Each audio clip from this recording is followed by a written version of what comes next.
All right. Up next, Kingsley Enagbare. Enagbare has been a serviceable backup for the Packers, playing 538 snaps in 2024. However, that number should be on the decline with the emergence of Brenton Cox Jr. Does the front office feel good enough about the depth of the edge room to part ways? His PFF grades over the last 3 years, 61.4, 62.5, and in 2024, in Jeff Hafley's scheme, he falls back to a 56.8. Okay, so what's the strength of his game? Run defense, 66.6. Pass rush grade is a 56.8. And you see that coverage grade and you probably just roll your eyes at that, like, why do you even care? We played a ton of 55 drop last year. And you got to ask yourself, why did we have 55 dropping out on fire zone blitzes, right? Why did we do that? And what I mean by 55 drop is, imagine a 4-man front. It can be an under or an over. They ended up firing a cat or a backer, a corner or a backer, and they let 55, Kingsley Enagbare, drop back into a short hook curl zone. And so most of the time, Clay, that's opposite side of where the blitz is coming from, right? It's not same side. What you're doing is it's a hat count game. You're occupying the tackle with that 7 or 9 tech. You're on the line of scrimmage. That tackle has to declare for Enagbare. The ball snapped. He kick steps. All of a sudden, Enagbare will jab step, and then he drops into coverage. You took one offensive lineman completely out of the play. And now you're firing a cat off the backside. They better keep a running back in, or if they're just in a 5-man protection, the quarterback's got to know that corner, that cat or that will is on me. I've got to account for him, meaning nobody's blocking him. I got to know where he's at, find the hot, get the ball out, or evade that pressure in a 5-man protection. So with Enagbare, the point I was trying to make, the fact that they had him dropping into coverage so much, that's to me not a good sign for an edge defender. Like you would want your edge to be getting after the quarterback, right? As opposed to just dropping out. Yeah. So if you pick one player, it's kind of like with Kenny last year. We seen Kenny playing the touch spy a bunch. Why would we do that? He's arguably our best interior defensive lineman. Well, we found out at the end of the season why they did that. He's playing with a bum foot all year. So why not line him up in the A gap at the nose or shade, occupy 2 blockers, touch the guard and the center. They're declared on him now, and then he just kind of fades back a little bit, protects the rush lane, protects the scramble lane from the quarterback. In that case, you're gaining a hat 2-1, in that regard. You're occupying 2 defenders with 1 player. So it's all about defending space and attacking space in football, and that the way that you defend and attack that space is by staying +1 in the hat count. We're talking pass rush here, right? And staying +1 in the hat count. You can go to the secondary and Nick Saban's whole, zone match technique and everything. When you hear us say triangle, what triangle means is if there's 2 receivers, you want 3 defenders cover them. If you've got 3 receivers, you go box. You want 4 defenders covering 3 receivers. That's the whole philosophy of Nick Saban's zone match defense, essentially. And you can get into mod and meg and all those other different techniques and who's the attacking defender, who's the conflict defender, all that stuff. But again, football is really, really simple. If you know where to look, it's really easy to pick up on, wow, these teams aren't doing a whole bunch of different things. Mm-hmm. They're all doing the same stuff. They're just making it look different. It's simple, but it's very detailed. Yes. That's what Greg Cosell keeps saying. Yeah. And absolutely. I mean, that's it. That's the case. And I mean, I really do. I like Enagbare. I think he would be the only one that if, we're chasing any of those Micah Parsons, Hendrickson trade talk, I feel like he would be the one that you would probably try to use to flip just because he's coming up on that last year of the contract and we got to make a decision on him this year. So if you're looking to move somebody that's a young, talent upside kind of thing, you could do that with Kingsley. But I like having a deeper rotation there at D-line. I think, he's kind of progressed. He dropped a little bit last year, but he's been a solid, average player. But yeah, he is kind of that, replacement level guy that you might try to churn and get another one in there at the end of the 4-year contract. Yeah, and if I were to defend Enagbare for a second here, he's had a good preseason. He's played pretty solid in preseason. So, Again, they see that on tape too, and it kind of goes with all these players we've talked about. Is it worth picking up, let's say Enagbare, you pick up a 5th-round pick. Is it worth picking up an extra 5th-round pick and lose veteran depth like that? Because obviously, the reality is this is his fourth year in the league. So, and again, 537 snaps last year, or 538, whatever. Yeah, 538. That's you shouldn't minimize that at all for sure. So Mm-hmm. he got the escalator as well. First tier, $3.4 million is what he's making this year. If you look at the edge room, can we part ways with him, Emilio? You got Rashawn Gary and Lucas Van Ness. Those are your starting edges. You got Brenton Cox Jr., and then I think it would be Kingsley Enagbare. That's how I would shake it out, okay? Mm-hmm. If Barron Sorrell's healthy, he would be next in line. Hopefully Colin Oliver would be next in line. Then I would put like Aaron Mosby, Deslin Alexander, and those guys. The reality is Colin Oliver's hurt. Barron Sorrell's hurt, right? You're one injury away from having to lean heavily on Aaron Mosby or Deslin Alexander if you part ways with Kingsley Enagbare. So I'm keeping him too, man. And Deslin didn't even get a snap last year. And Aaron Mosby only got, 150? So that's brutal. And Kingsley's on a lot of special teams too, right? I mean, we can't forget at some point somebody's got to play those special team reps too. And he's on a lot of punt coverage, stuff like that. Mm-hmm. Let's see what DJ says here. Could Kingsley in coverage be the same as Preston Smith? Certain schemes and plays for him to drop into coverage? Absolutely. And here's the thing, DJ. We talked about this a lot last year. People get mad when they see Preston Smith in coverage, and they're like, oh, my God, especially with Joe Barry. And I said, are y'all going to keep that same energy when Jeff Hafley does it? Because it's coming. It's coming. And lo and behold, there it came again, and you've seen it with Enagbare.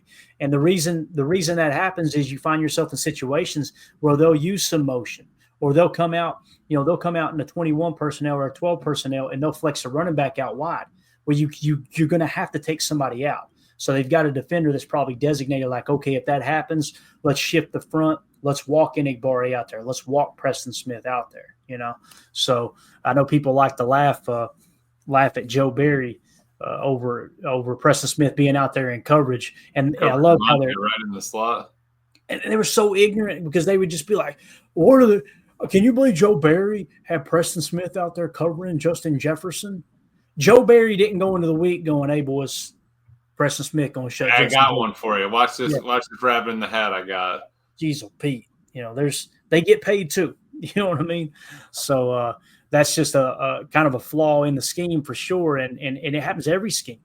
Like I put a highlight reel together of other great edge defenders, Myles Garrett dropping into coverage, T.J. Watt dropping into coverage. And like this happens all across the league. You find yourself in situations, especially when teams go to a two-back set and then roll one of those guys out wide. When you're two back, you're two gap, and then when you decide to go to one back, two things got to happen. You got to get a body, a hat out there to cover that extra receiver. If he goes out wide, it don't look as bad because Preston Smith's probably on a tight end. But when you bring that guy out, or you bring if you flex a running back out and you bring Justin Jefferson over to the 3 on a trip set, guess what? It's going to be that edge defender on that side. It's got to kick out there and try to cover a little bit. So yeah, DJ, I think that they've seen the same thing with Preston because Preston was very long. Like we want Gary rushing the quarterback at all times. We want him in the run fit at all times. I think that at times they would shift Preston out to, hey, let's go. When we want to blitz off the opposite side, let's make sure Preston drops into the hook curl type things. All right. So in terms of that, I think we came to the same agreement there, right? To me, it would take like probably a fourth, maybe a fifth. I get rid of Enagbare, but I don't think a team's going to give that. And I still don't feel comfortable enough saying that too, giving them up because we don't know when Barron Sorrell and Colin Oliver are going to be healthy. No, absolutely. And I mean, that's it. The problem with this is you got to plan for depth, and we're already running into an issue with it. So, and it's not even, and we've gone through the preseason pretty, knock on wood, in good shape with injuries besides what's happened, there's some minor stuff here and there, but nothing crazy. That's where, hey, we're planning for a 17-game plus season. We need to make sure that we have enough legs and enough gas and stamina to get us through. Yeah. This next one, man, boy, oh boy, I don't even want to talk about it. Malik Willis. To this point, there have been no reports of any NFL teams reaching out to the Packers about trading for backup quarterback Malik Willis. And I put ... Thank God. Because I'm telling you, man, this dude being our backup quarterback gives me so much hope that if for some reason Jordan misses time, we can still go out there and win football games. Yeah. We were just talking about Taylor Elgersma, right? And I personally think he should be the practice squad quarterback. If you don't carry them both, that's the one I would go with, and let him kind of evolve and build into potentially the backup next year. Who knows? Maybe he can pick it up that quick. Because the reality is Malik Willis will probably be gone. However, I will say this. The Bears signing Tyson Bagent to a 2-year, $10 million deal. Remember when we were talking about this with Malik Willis, wanting to extend him? That was the exact number we said was $5 million per. I remember saying I would be willing to give $5 to $8 million per for Malik Willis to be the backup. I would be over the moon if an announcement broke right now on X saying, hey, the Packers have re-signed Malik Willis to a 2 or 3 year deal at $5 million per. I don't know how you feel about that. Yeah. But what would it take? Again, the tough question here. In Tennessee, 51.9, 45.9, and then, of course, Matt LaFleur got a hold of him. I know some fans still want Matt LaFleur fired. Blows my mind. But Matt LaFleur gets a hold of Malik Willis, 70.3 PFF grade. What would it take for you to trade Malik Willis, given the current state of the quarterback room right now? Nolan Taylor Elgersma isn't ready yet, and I think we would all agree Sean Clifford is not on Malik Willis's level as a backup quarterback. Yeah, that Sean Clifford reminded me of like a cheap version of the Baker Mayfield kind of guy at this point. Maybe it's you find your team a little bit later on and you take off. But with Malik, man, we've kind of found a dude.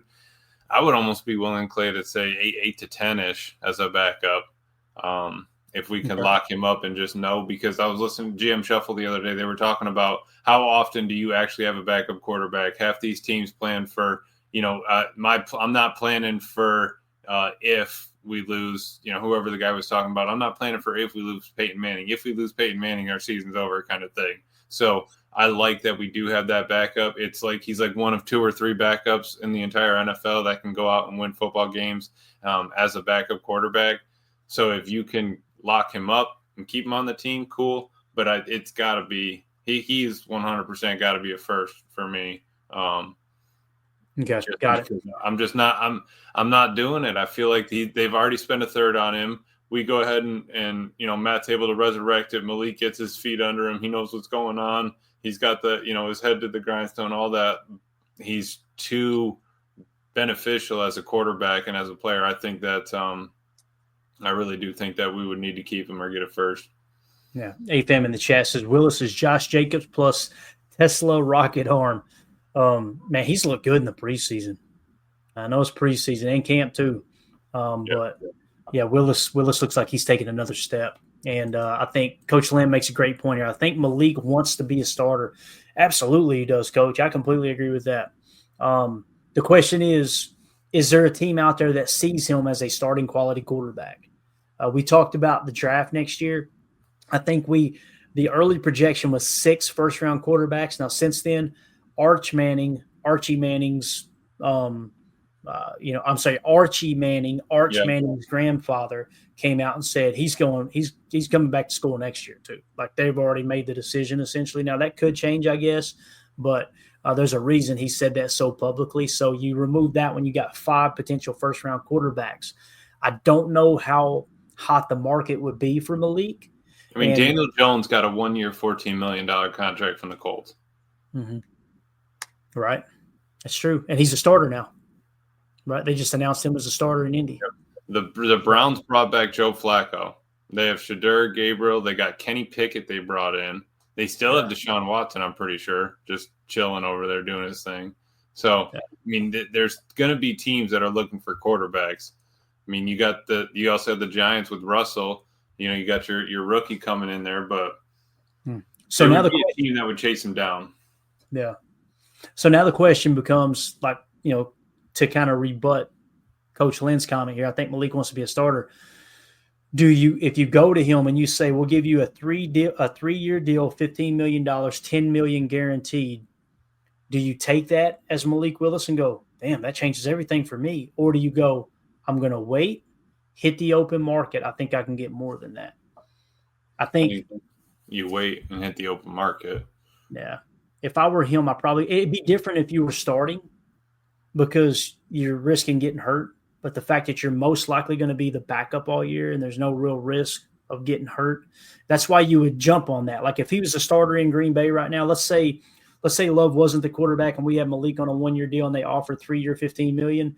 In his mind, he's got to be thinking, boy, I could tear my ACL, and all of a sudden that $10 million guarantee, $15 million contract goes to zilch, and I'm not healthy until halfway through the season next year. But that's not the case for Malik because he's simply a backup. He's not going to be put in harm's way that often. I agree with you, Emilio. And I agree with Coach, too. I think he does want to be a starter. So in terms of his contract and everything and how everything shook out here, when he was drafted by the Titans, I want to say, wasn't he a third-round pick? Am I thinking right? Yeah, he was supposed to be a first, ended up being a third. Yeah, fell to the third. So cap hit at 22 was $938,000. Then it jumps to $1.1 million. Last year, he was $1.1 million on the books for us. This year, only $1.4 million on the books. And then, of course, he'll be an unrestricted free agent at the age of 27. That's so young, dude. He could play for another 8 to 10 years in the league, at the quarterback position. And how many licks has he taken since then? Since being in the league. I mean, he has got to be 98% on his, on the usage there. He's ready to go. Yeah. And then when you look at the quarterback room again, why I'm so, I want to keep him. Before I said I would take a second-round pick for him, right? That's what I said going into the season. You got, obviously, Jordan last year grading out of 75, Malik Willis grading out of 70, Sean Clifford and Taylor Elgersma haven't sniffed the field yet.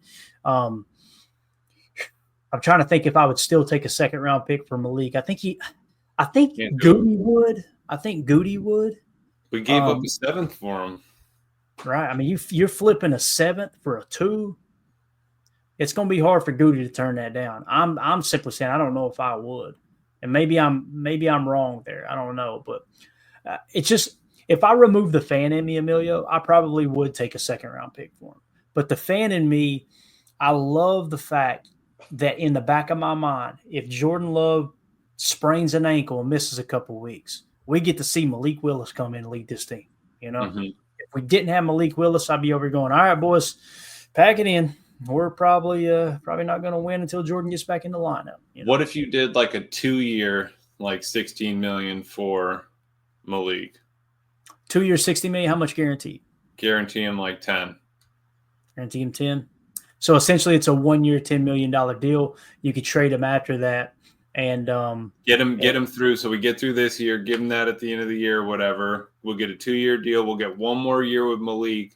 And then, we could trade him in that next year, run it out one more time, and then, let him go on off to the sunset, get a 3rd-round pick for him. Somebody's going to – and if he gets a little bit more playing time in between those 2 years, he's just going to keep boosting his value. And then, there's always going to be a quarterback-needy team. I don't think there's ever not going to be a team that's going to need one. So you go ahead and chase him down. I wouldn't be opposed to a little 2-year deal, a little bridge one, kind of like how we did with Jordan's bridge. Yeah. But we don't need to re-sign him after that bridge. Right. There's a little bit of precedent there, right? That kind of short-term deal for a pretty quality quarterback. Because we saw how beneficial that was to have. If that window's open and we're trying to crawl through it and bring that Lombardi home, you might need it. You might need a backup. Nick Foles went in there and won a Super Bowl. You know what I mean? Like that's something that could be a possibility. And you're just trying to plan for any sort of, random crazy thing that could happen to the team. Yeah, I agree. That's a good point, man. So as we get ready to wrap this up, let's look at all of the current contracts that are expiring in some fashion with Packer players, okay? So these are the players that are set for their current contract to expire. I'll explain between unrestricted, restricted, and all that stuff as we go here, okay? At the top of the list, you got, and it's sorted by average annual value right now, okay? Not their projected market value, but what they're making on their current contract average annual value. Quay Walker is at the top of the list. He'll be an unrestricted free agent. Devontae Wyatt is listed as unrestricted free agent, but we picked up the 5th-year option. So he's under contract next year, so just disregard that, okay? Christian Watson, unrestricted free agent. Mecole Hardman, John Fitzpatrick, unrestricted. We know like that. Isaiah Simmons, Malik Willis, Sean Ryan, another one we mentioned. Zane Anderson, safety. Christian Welch, Matt Orzik. You got Trey Hill, center. Romeo Dobbs, obviously we talked about him. All right. Let's round out the unrestricted free agents. Kingsley Enagbare, we talked about him. Rasheed Walker, we mentioned him. Those are your unrestricted free agents.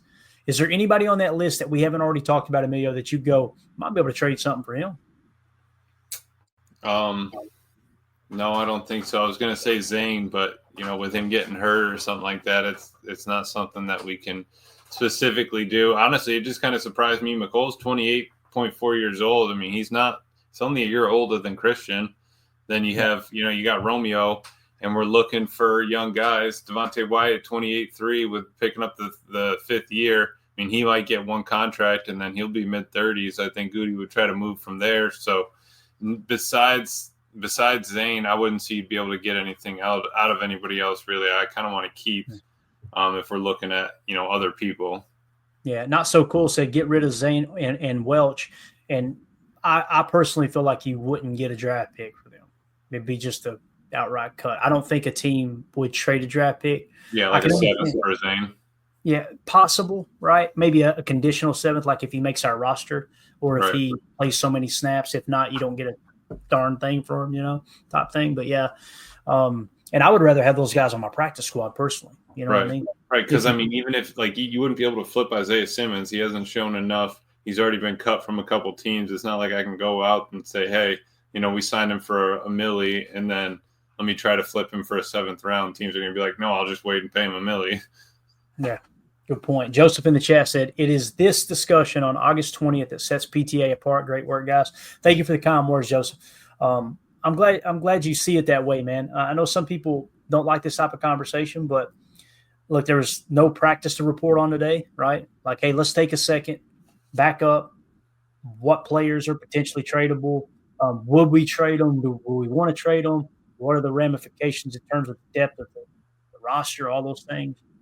I agree this is the time to have that discussion, but we appreciate you saying that, man. Thank you so much for that.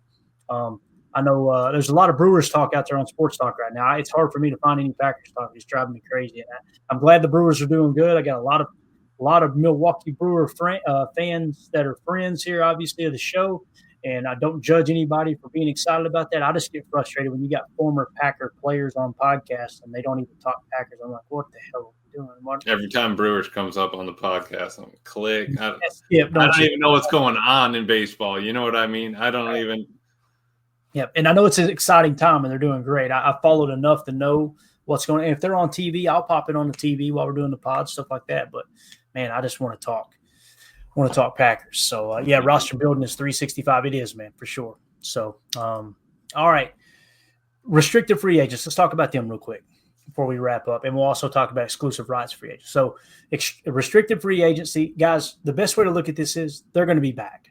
These players, there's not going to be anybody at a caliber that someone else will come in and try to snatch them away from you. You're going to probably be the one that lands their rights. It's very, very, very rare that a restricted free agent in Green Bay doesn't come back with Green Bay if they want him, if that makes sense. So Dontavion Wicks is a restricted free agent.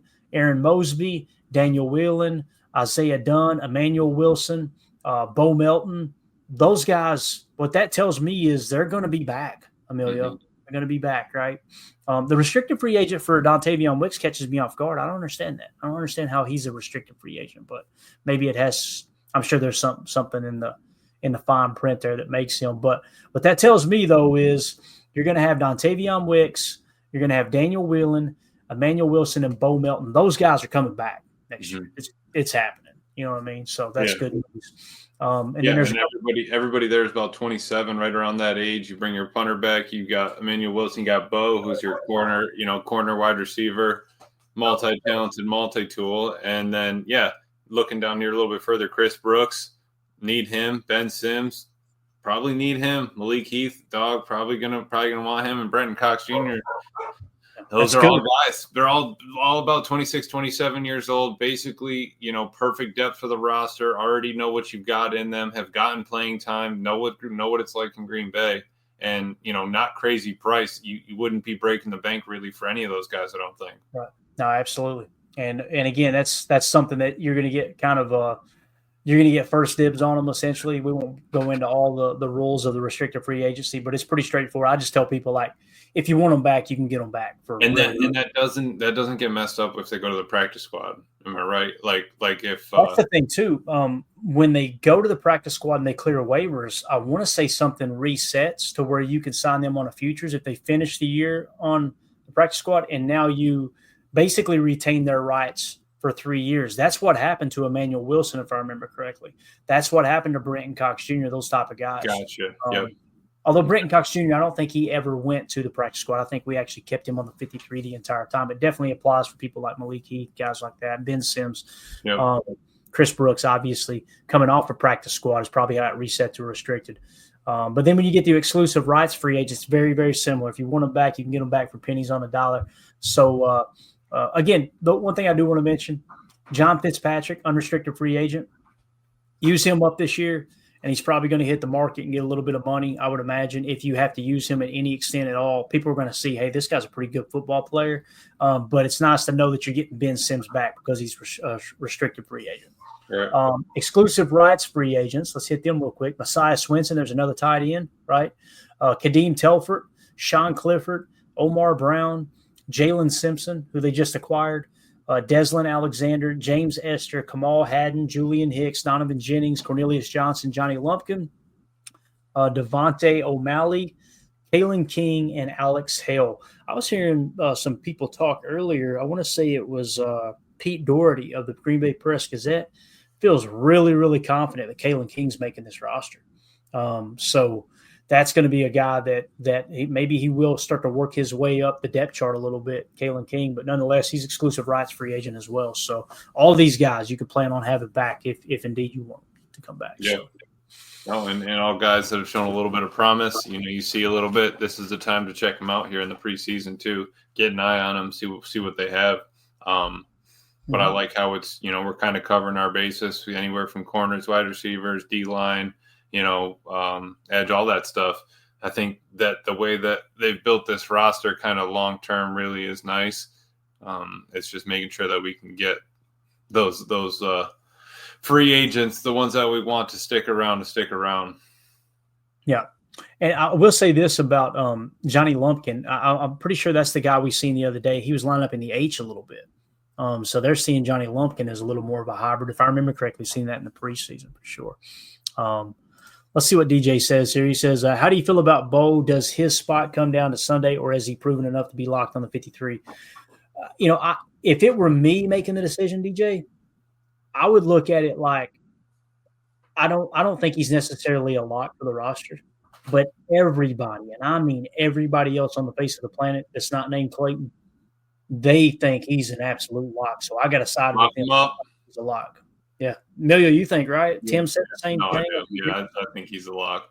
Yeah. Jason Wilde said the same thing. Mark Tauscher said the same thing. Pete Doherty said the same thing. Like, they love this dude, man. He's pretty much a lock. I think he brings too much. He's too useful of a player, especially looking at when I saw 4 wide receivers walk out to that Colts training camp, injured.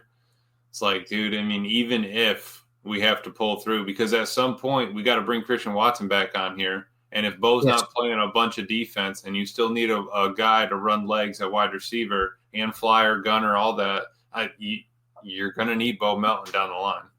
Yeah. Let's go to the questions in the Patreon group here real quick. We kind of neglected this, man. It's been so busy covering training camp and everything. I want to hit these. Bob Noxus, I hope I'm saying that right. I'm wondering if you could compare Clifford and Elgersma. One is going. If Elgersma has upside, I'd say it's time to move on from Clifford. But if he doesn't have the potential to be better than your average QB2, Clifford's experience probably keeps him on the team. I would go Elgersma over Clifford. That's just me personally. Mm-hmm. Now, here's the thing.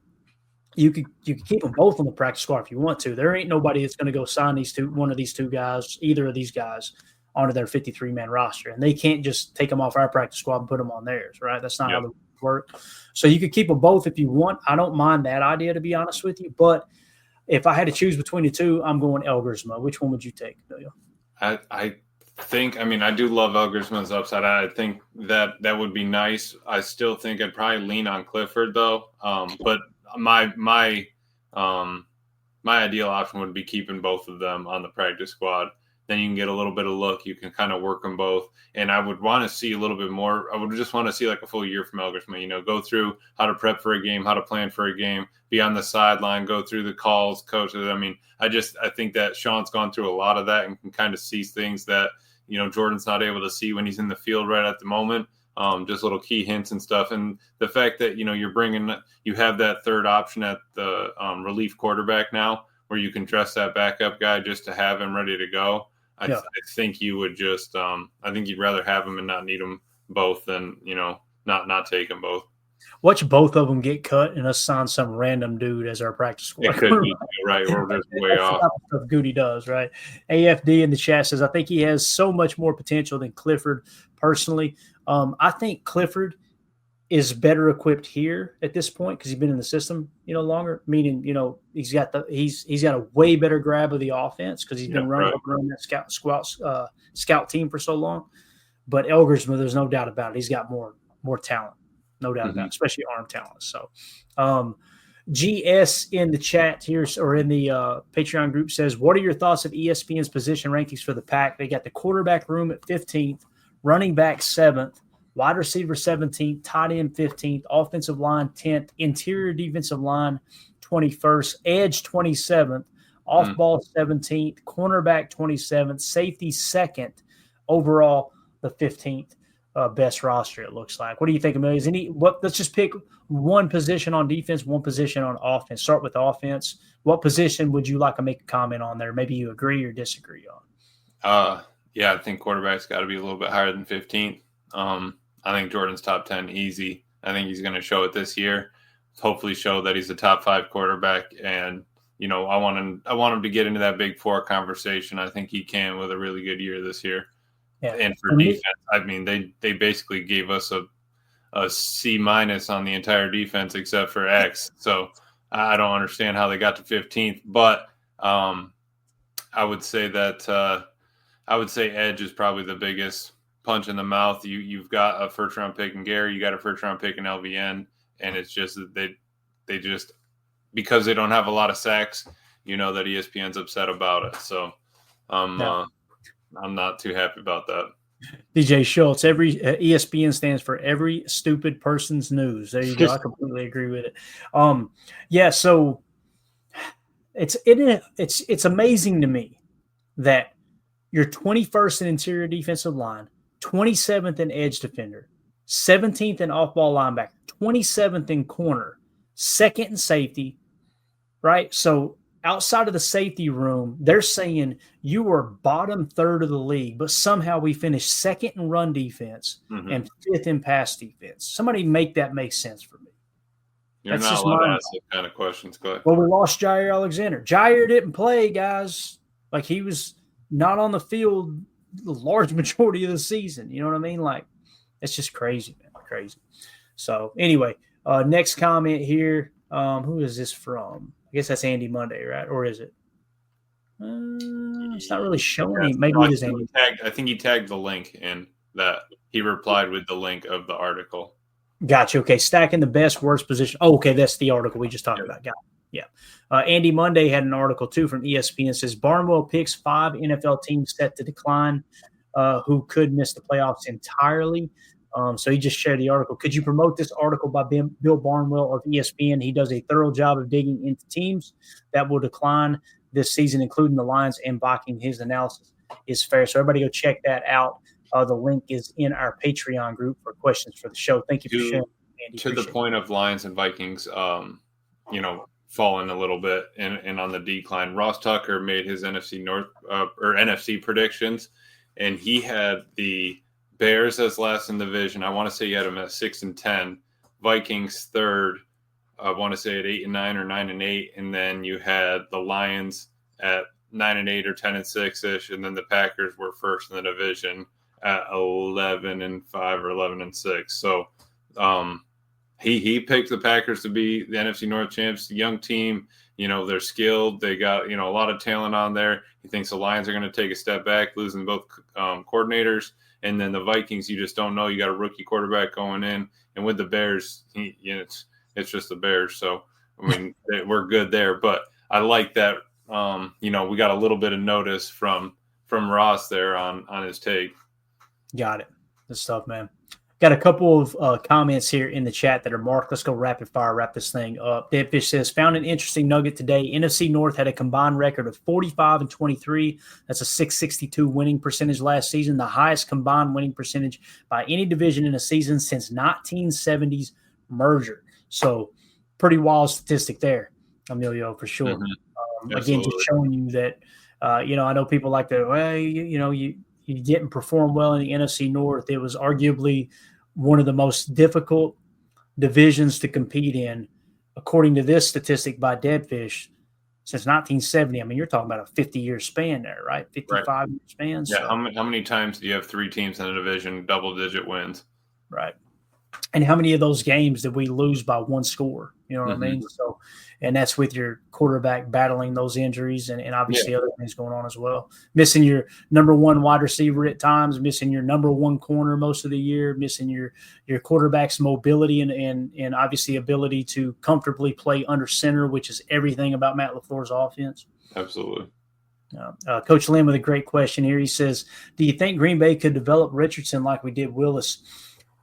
When I watched Willis's college tape, what I seen with Willis was I seen accuracy, I seen quick release, I didn't see any pre-snap reading. I felt like he really lacked that. He was very raw in that regard, and he was kind of mediocre post-snap read, but he had the athleticism to make a play while he's sorting that out. The thing that Matt LaFleur really pulled out of him, he was reading defense last year, and he was doing it damn well.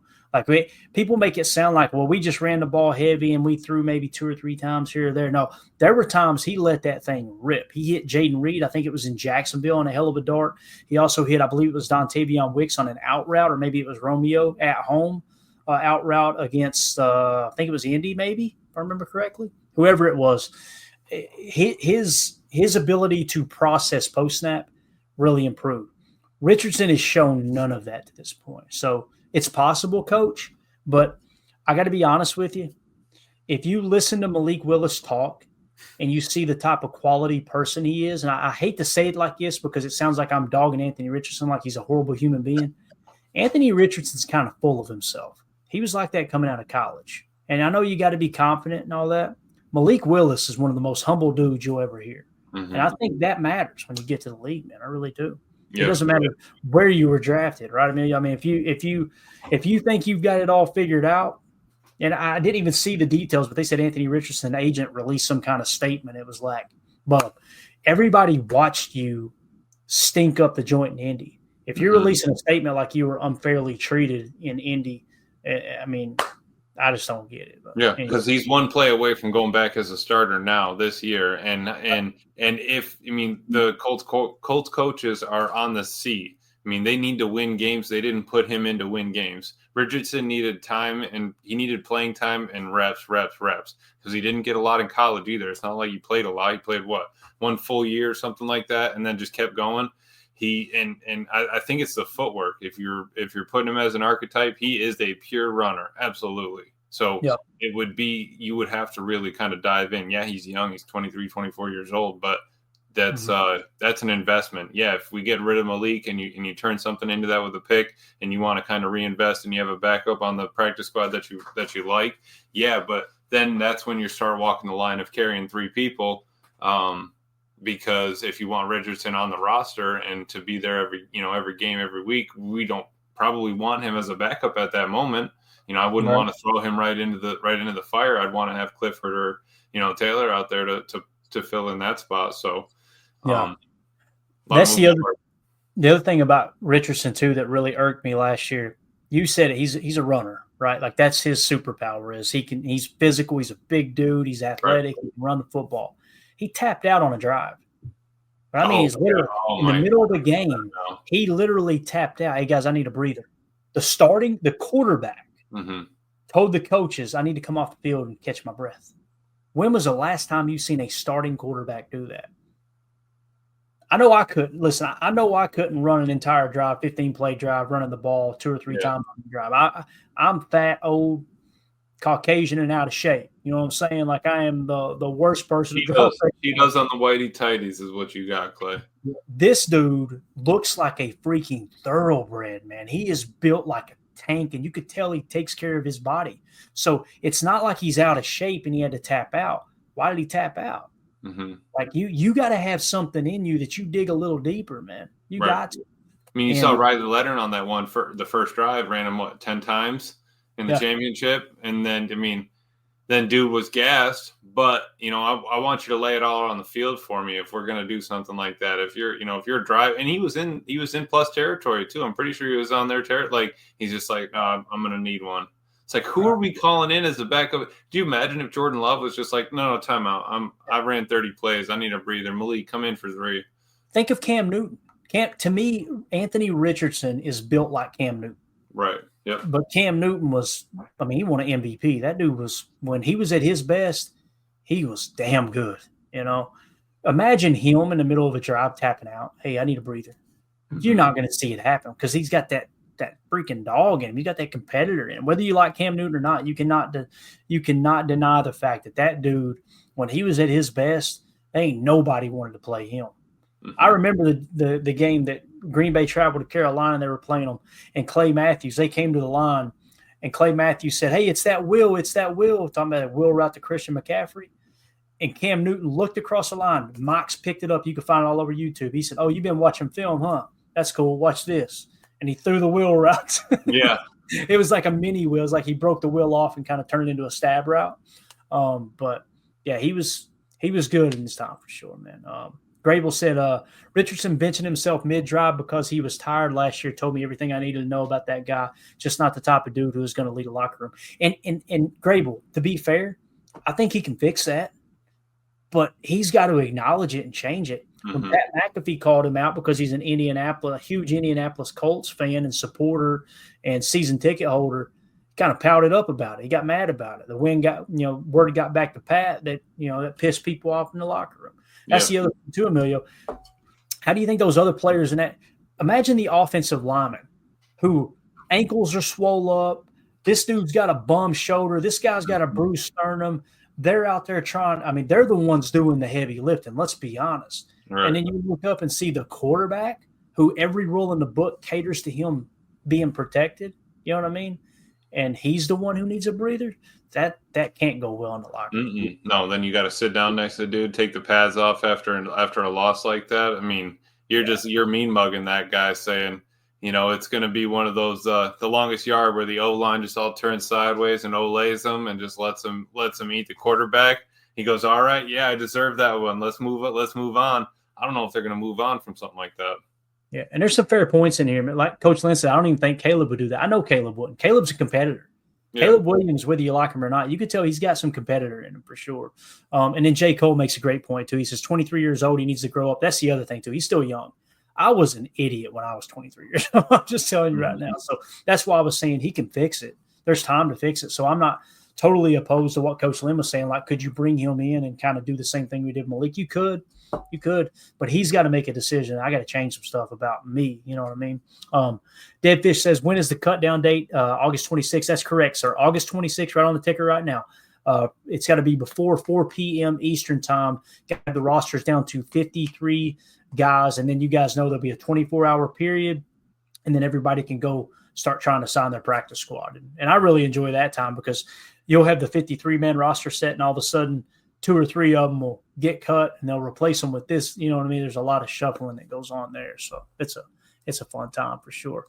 Then Deadfish says tight end higher than 15th. I marked that because I agreed with that on that list. Tucker Kraft, in my opinion, is going to prove that he is definitely a top 10 tight end this year, possibly top 5. Mark my words.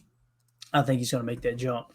Joseph Rao in the chat says, do we have an update on X? Is he going to be ready for week 1? Everything, all indicators suggest that he will be ready for week 1. Xavier McKinney will. And I want to say he took the next step in returning this week. He's right on schedule. I think he had his helmet out there doing some rehab stuff and everything. That's a good sign that, all right, get out there in your helmet. Let's do some running around, all that stuff. Remember when Quay did that? Quay came back and yep. Tim had the shots of him on the sideline. He had his helmet on, was working with the trainers, doing individual stuff. So, yeah, Joseph, I feel very confident Xavier McKinney will be back week 1, man. which thank God. So, yeah, if you guys would hit like, hit subscribe here for us. If this was your first time tuning into PTA, we went a little long. We usually keep it to an hour 20, but man, this was a fun conversation, Emilio. I appreciate you, bub. And absolutely. Yeah, if you guys, like I said, if it's your first time, make sure you click that bell icon so you're notified every time we go live. Also, feel free to support us over at patreon.com/Packer Fan Total Access. You get extra content over there. We got some fantasy football leagues cranking up. Got a couple more slots left, I believe, in our second league. That's about to fill up. So if you're interested in that, hop in there and get the information. Also, want to give a shout out to United Baits for gifting 10 Packer Fan Total Access memberships today. Thank you for that. Not So Cool says, will you guys post the new 53-man roster? Oh, yeah. In Patreon, right? We'll have that updated once we get that. Yeah. That's the other thing I'm planning on doing this year, too, is I'm going to do game recaps in the Patreon group as well. So the Monday after the game, I'm going to have everything in there. Box score, quick little rundown of the key plays, that type of thing. When we do Chalk Talk episodes, my plan is to the film that I use, the actual video I use on the Telestrator, we'll actually have in Patreon as well. So you'll know, all right, those are the specific plays they broke down. And then they can go back and watch them again, right? Correct. So, all right, guys, that's it. Sorry for going over, but, man, we had a bunch of people in here. Thank y'all so much for the kind words in the chat and for supporting us here. The plan is tomorrow's Thursday, so we'll be back tomorrow night, 6:30 p.m. Central for PTA Live. As always, let's go out and be the change we want to see in the world and go back. Here we go. We're out. Bye, guys.